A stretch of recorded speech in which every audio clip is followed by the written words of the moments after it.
I went to college and studied English. I decided to do single honours English, which not that many people do. But because I was doing single honours English, I got to work with manuscripts. And they brought us on a visit to an archives as part of that course. And I thought, oh, this is it, like, that's where I want to be. There was something about being close to this source of all of that history. Because those documents are protected, people can reinterpret that all the time. I thought that's really important. I knew I wanted to be involved after that. How to help people find the thing that will help them, or one thing I suppose that I find challenging is that sometimes there aren't records to answer people's questions, and that can be frustrating.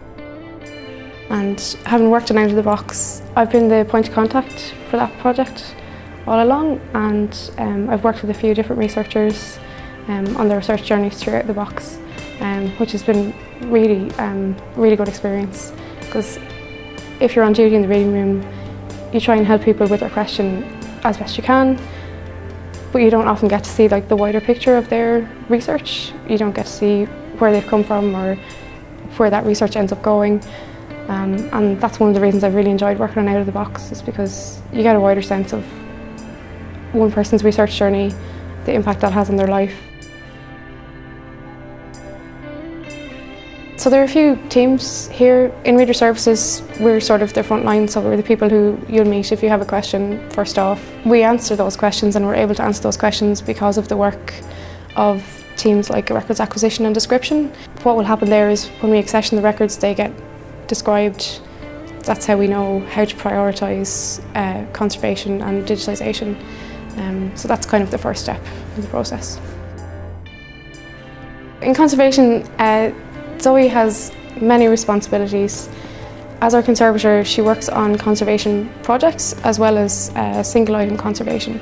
So, for example, if a request comes from the reading room to view a particular document, it will be checked for condition before it's brought to the reading room. If it's not in a fit condition to be handled in the reading room, then Zoe will have to do some work on it to make that possible. And that will be ongoing work.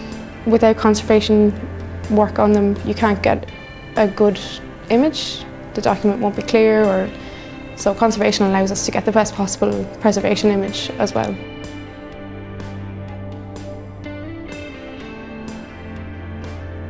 I think a community project like that, it's really important to make people feel like this institution is one that they can connect to and bring that back to their community as well. For me, it's about sort of citizen engagement. The more that people can do that, the more people feel like it's their archives, and it is their archives. Us being open to the public in the way that we are, it's a really important part of democracy. And I think people do need to feel like they can come here, they can ask questions about what we have. I can totally understand how it would be daunting to come here. It's very hard to know sometimes where to start, but I think the best thing that you can do if you feel like that is come in, have a chat to the duty archivist or to one of the genealogists on the advisory service.